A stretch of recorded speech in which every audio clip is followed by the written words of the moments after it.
Bonsoir. Aujourd'hui, on va vous présenter un scientifique qui a contribué à enrichir la géographie, notamment la branche de la cartographie. Gérard Kremer, latinisé Gerardus Mercator ou Gérard Mercator, est né en 1512 à Ruppelmonde, en Belgique.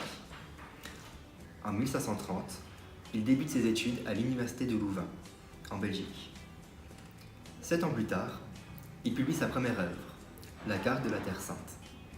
En 1538, il publie sa première carte du monde. En 1552, il devient professeur à l'université de Duisbourg en Allemagne, ville où il décédera en 1594. En 1569, il publie la première carte du monde à la latitude croissante, qui marque un tournant dans l'histoire de la cartographie appelée aujourd'hui la projection de Mercator. En 1595, soit un an après sa mort, son fils, Romuald Mercator, publie l'Atlas. Il faut savoir que Mercator vivait à la Renaissance. La Renaissance a vu les débuts de l'imprimerie, la découverte du Nouveau Monde, alias l'Amérique, et une Europe qui devient le centre des informations et de la culture scientifique.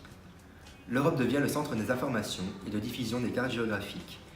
Elle prend donc la place de la bibliothèque de Constantinople et d'Alexandrie. En revenant à Mercator, son objectif principal était de créer une géographie moderne en décrivant la forme de tous les pays du monde.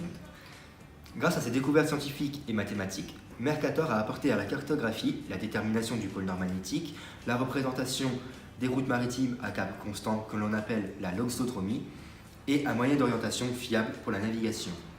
Aujourd'hui, son travail le plus connu est la projection de Mercator, qui porte d'ailleurs son nom. Il s'est appuyé sur des connaissances anciennes, dont celles de l'Antiquité, qui viennent de Strabon et de Ptolémée principalement, et du Moyen-Âge avec Marco Polo. Il s'appuie aussi sur les connaissances de son temps, dont celle du cosmographe Pedro Nunes, qui nota que les routes maritimes qui coupent les oxodromies sont les lignes courbes, et c'est à partir de cela qu'il forme des projections cylindriques. Il dessine des cartes conformes, mais qui ne sont pas équivalentes à la superficie des continents. En effet, ces cartes conservent les angles, mais pas les surfaces, ni les distances, étant donné que la Terre, qui est un globe, a été mise à plat. Ainsi, les pôles ont été grossis pour se caler sur les latitudes de l'équateur. À savoir que le Groenland, sur les projections de Mercator, est plus grand que l'Afrique. Mercator est une référence et a une réputation de renommée mondiale. Il est le plus grand cartographe de son siècle. Sa renommée va au-delà des frontières et même du temps. Ses recherches furent la base de nombreux travaux ultérieurs, dont la cartographie militaire allemande et les relevés topographiques de l'époque qui s'appuient sur sa projection. L'Union astronomique internationale donne le nom d'un cratère lunaire en 1935 en hommage au cartographe. Aujourd'hui, sa cartographie est toujours utilisée pour la navigation maritime et aérienne. On peut cependant émettre une critique vis-à-vis au travail des Mercators.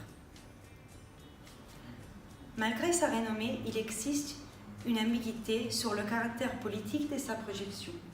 En fait, les courants altermondialistes de notre époque y voient une valorisation des pays développés de la zone tempérée.